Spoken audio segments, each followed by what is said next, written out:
దక్షిణాఫ్రికా పర్యటనలో ఉన్న భారత జట్టు ప్రస్తుతం టెస్ట్ సిరీస్ ఆడుతోంది. మరొక టెస్ట్ మ్యాచ్ ఆడితే భారత జట్టు దక్షిణాఫ్రికా పర్యటన పూర్తవుతుంది. అయితే టెస్ట్ సిరీస్లో మొదటి మ్యాచ్లోనే ఓడిపోయిన భారత జట్టు రెండో మ్యాచ్లోనైనా గెలవాలన్న పట్టుదలతో ఉంది. ఇప్పటికే కేప్ టౌన్ చేరుకున్న భారత జట్టు ప్రాక్టీస్లో నిమగ్నమై గెలిపే లక్ష్యంగా పూర్తి స్థాయిలో సాధన చేస్తుంది. టీమిండియా మొదటి టెస్ట్లో ఓడిపోవడానికి కారణమేంటనే విషయమై పాకిస్తాన్ మాజీ ఆటగాడు ఇంజమామ్ ఉల్ హక్ కీలక విశ్లేషణ చేశాడు. ఇంజమామ్ మాట్లాడుతూ, మొదటి టెస్ట్ మ్యాచ్లో భారత జట్టు మొదటి ఇన్నింగ్స్లో మోస్తరు స్కోర్ అయితే చేసింది. కానీ దక్షిణాఫ్రికా బ్యాట్స్మెన్ అడ్డుకోవడంలో దారుణంగా విఫలమైంది. అక్కడే భారత జట్టు విజయావకాశాలు భారీగా దెబ్బతిన్నాయి. ముఖ్యంగా ప్రసిద్ధ్ కృష్ణ, శార్దుల్ ఠాకూర్ ఇద్దరిని తుది జట్టులోకి తీసుకుని టీమిండియా పెద్ద తప్పు చేసింది.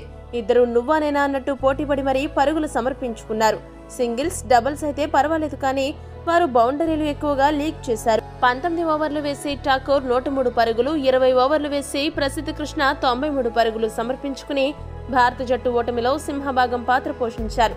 అయినా మొదటి టెస్ట్లో వీరిద్దరిని ఎంపిక చేయాల్సిన అవసరం ఏముంది? ఇద్దరిలో ఒకరిని ఎంచుకుని ఎడమ చేతివాటం ఫాస్ట్ బౌలర్ హర్షదీప్ సింగ్ ని స్క్వాడ్ లో ఎంపిక చేసి ఉంటే పరిస్థితి మరోలా ఉండేది. హర్షదీప్ సింగ్ 135 కిలోమీటర్ల వేగంతో బౌలింగ్ చేయడమే కాకుండా బంతిని రెండు వైపులా స్వింగ్ చేయగలడు. రెండో టెస్ట్లోనైనా ప్రసిద్ధ్ కృష్ణ, శార్దుల్ ఠాకూర్లలో ఒకరిని మాత్రమే తీసుకుంటే సరిపోతుంది. వారికి రీప్లేస్మెంట్ గా సరైన ఎంపిక చేస్తే బాగుంటుందని అన్నాడు.